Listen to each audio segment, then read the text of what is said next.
Assalamu alaikum, dear students. Today we will move on to the next chapter on complex variables, which is chapter number 7. We will follow this chapter mainly from my notes, but you can also consult chapter number 7 from the book by Arfan, the third edition, which is available to you already. So let me show you my notes, which I have already sent to you. I will follow this chapter from my notes. Let me show you the notes. Okay, so this is in fact not chapter number 5. This is chapter number 7, Functions of a Complex Variables 2. In this chapter we will study a very useful and very strong technique to solve integrals through what is known as the calculus of residues. Okay, what is a residue? We will define it later on, but let me first focus on the singularities of a function of complex variables.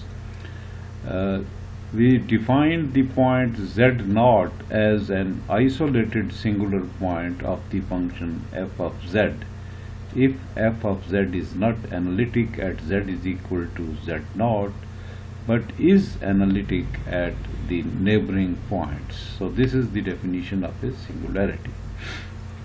Next is a type of singularity which is known as pole.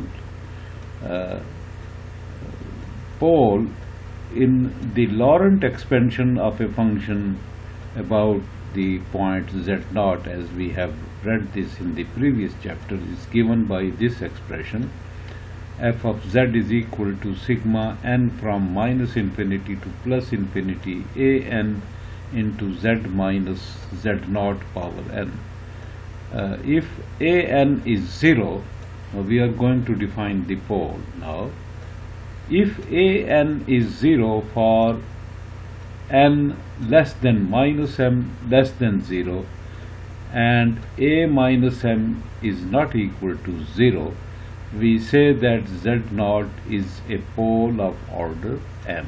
So this is the basic definition of a pole. For instance, if m is equal to 1, that is, if a minus m over z minus z0, which is the term of the Laurent expansion, is the first non-vanishing term in the Laurent series, we have a pole of order 1, often called a simple pole. So you see, the order of a pole is the first non-vanishing term in the Laurent expansion. If on the other hand the summation continues to n is equal to minus infinity, that is, none of the term in the Laurent expansion is 0, then z0 is a pole of infinite order and is called an essential singularity. A fundamental difference between a pole of finite order and an associated singularity is that a pole of order m can be removed by multiplying f of z by z minus z0 power m. So this is a pole of finite order which can be rectified by multiplying the series with z minus z0 power m.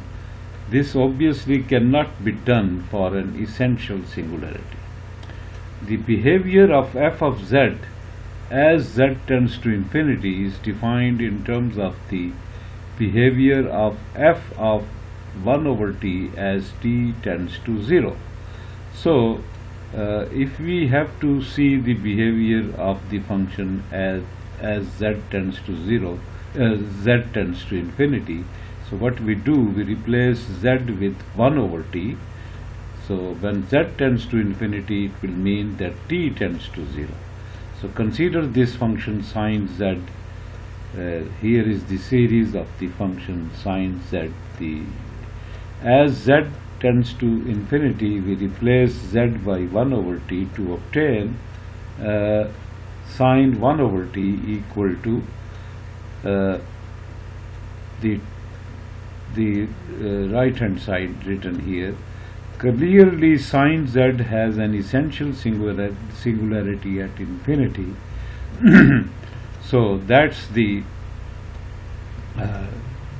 pole and its order. Now we come to another type of singularity, which is known as the branch point. So we introduce another sort of singularity. Consider, for example, a function f of z is equal to z to the power a, where a is not an integer. So as z moves around the unit circle from e power 0 to e to the power 2 pi I, f of z goes to e to the power 2 pi ai, which is not equal to e to the power 0I for non-integral a. We have a branch point here. The point e to the power 0I and e to the power 2 pi I in the z plane coincides, but these coincident points lead to different values of f of z, that is, f of z is a multi-valued function. The problem is resolved by constructing a cut line so that f of z will be uniquely specified for a given point in the z plane. Note carefully that a function with a branch point and a required cut line will not be continuous across the cut line. In general, there will be a phase difference on opposite sides of this cut line. Hence, line integrals on opposite sides of the branch point cut line will not generally cancel each other. The cut line used to convert a multiply connected region into a simply connected region is completely different from the cut line being mentioned here. Our function is continuous across the cut line and no phase difference exists. So let me now explain this branch point by this example. Consider the function f of z is equal to z square minus 1 power half, which can be written as z minus 1 power half into z plus 1 power half. The first factor on the right hand side, z minus 1 power half, has a branch point at z is equal to plus 1. The second factor has a branch point at z is equal to minus 1. To elaborate this branch point, let us plot the function, this given function, as shown in this figure. To check the possibility of taking the line segment joining z is equal to plus 1 and z is equal to minus 1 as a cut line, let us follow the phases of these factors as we move along the contour shown in figure 5.1. So here I have taken 2 points, this point which is z is equal to plus 1 and this point which is taken as z is equal to minus 1 from our function, and let us discuss when we start moving from the point 1 along to this curved path to the point 2 and then the straight path to point 3 and taking a round trip through the point 4 to the point 5 around z is equal to minus 1 and then going back to the point 6 straight and then going round at the point 7. So we will not cross this cut line. We have taken this plus x-axis as the cut line. So we will not start across this point. So the point 1 is just above this cut line, and the point 7 is just below this cut line. These 2 points are very close. You can say that they are having a difference of just 1 point missing in between the point 1 and 7. So let us talk about the phase of the function given here as we move along this round trip and come back to the point 7. So moving from point 1, where both z minus 1 and z plus 1 have a phases of 0. So as we are starting, so we take the phases at the point 1 of these two factors to be equal to 0. To the point 2, phase of z minus 1 increase. So when we move around a curved circle, semicircle from the point 1 to the point 2, so we notice that the phase of z minus 1 increases by pi, that is z minus 1 becomes negative. So that's why the phase increases. The phase of z minus 1 then stays constant until the circle is complete, moving from 6 to 7.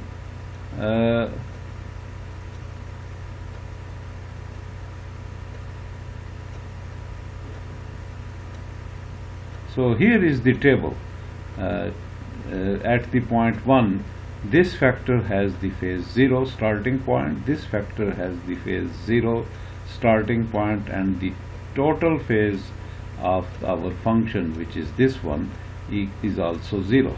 Now at the point 2, as we have moved around a semicircle, through a semicircle around the point z is equal to plus 1, we have not changed the phase z plus 1 because it remains positive. However, z minus 1 becomes negative, so its phase changes to pi, and the total phase of the function at the point 2 is pi over 2. Similarly, at the point 3, this point we have moved straight from point 2 to 3, so we have not taken a angular motion, so it means the phase at the point 3 is exactly the same as the phase at the point 2. Okay, so point 3 and point 2 have the same phases.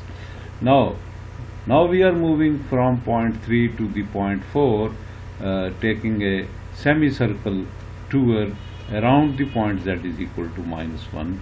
So for this trip we have change the phase of z plus 1 also equal to pi. The phase of z minus 1 remains pi, and the total phase of the function is also pi. Similarly, moving from the point 4 to 5, that is completing our circle around the point z is equal to minus 1. So at point 5, the phase of z plus 1 is equal to 2 pi, and the phase of z minus 1 is pi, and the total phase is 3 pi over 2. Similarly, now we move from point 5 to 6 without changing the phases of both factors and the phase of the function. However, when we move from point 6 to 7, so we further increase the phase of z minus 1, and we have 2 pi, total phase 2 pi. Now the thing to be noted here is, as the point 1 and point 7 are very close to each other, with just 1 point missing in between, but we see that the phase at the point 1, the phase of the total function at the point 1 is 0, whereas the phase of the total function at the point 7 is 2 pi.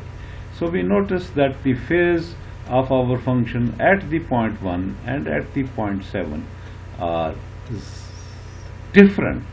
So that's why we have an irregular sort of behavior of the function, around the point z is equal to plus 1.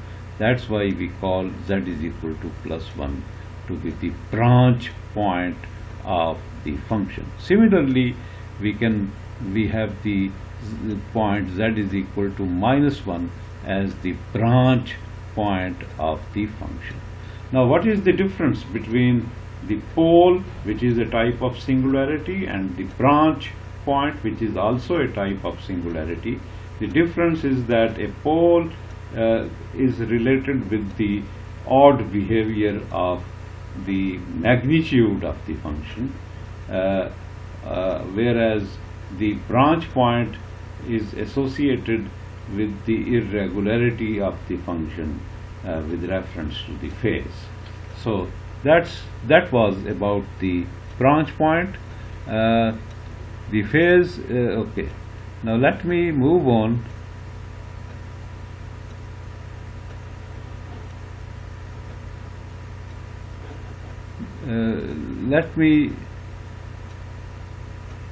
Well, you can go through the rest part of this paragraph.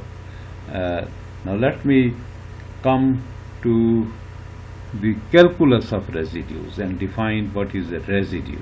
Now, a residue theorem, to define a residue, if the Laurent expansion of a function is integrated term by term by using a closed contour that encircles one isolated singular point z0 once in a counterclockwise sense, we have this integral of the Laurent expansion a n integral z minus z0 power n closed integral is equal to a n z minus z0 power n plus 1 over n plus 1 from the point z1 to z2.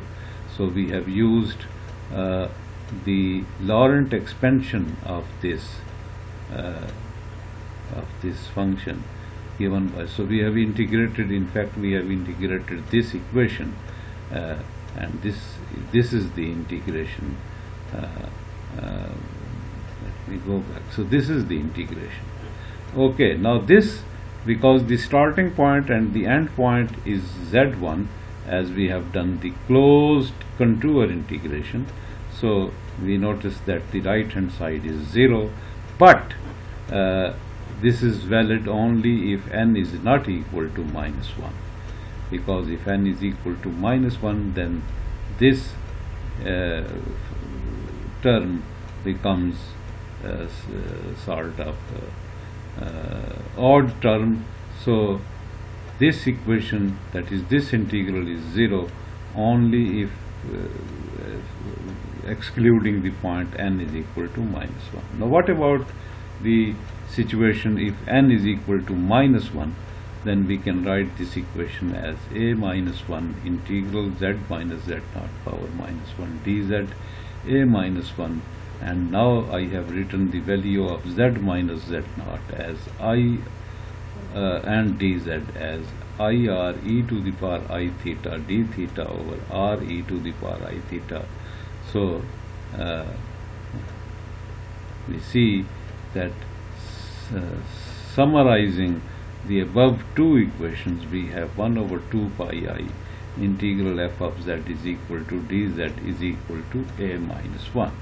So the constant a minus 1, that is the coefficient of z minus z0 power minus 1 in the Laurent expansion, is called the residue of f of z at z is equal to z0.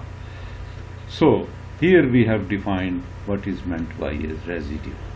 Now a set of isolated singularities can be handled very nicely by deforming our contour as shown in figure. So if there are several singular points, either poles or branch points, and we have read this, that we have to modify our contour moving around these singular points, excluding these singular points as we have done in the multiply connected region, and we see that the function f of z dz is equal to minus 2 pi I into a minus 1 at z is equal to zi.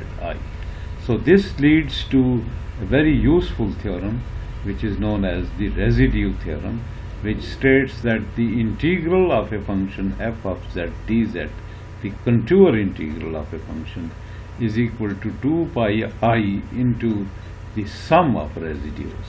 So if there are more than one singular points, then we take the residue for each singular point, and the integral of the closed integral of the function is equal to 2 pi I into sum of enclosed residue. Now what does this mean? This is the residue theorem. It means that if this contour includes few singular points, we find the residue of this function f of z at each of these singular points, and then the integral of the function, the contour integral, closed contour integral of the function, is simply 2 pi I into sum of enclosed residue. So that is the residue theorem. So what do you see here? Equation 5.2. The left hand side is the integral of a function which may be a complicated function, and the result is just that you find the residues of this function for each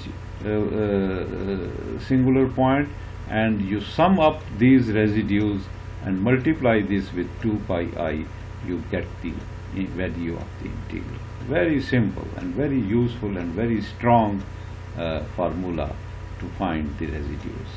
Okay, now in the next part of my lecture I will continue with this, but let me finish here. Okay, thank you very much.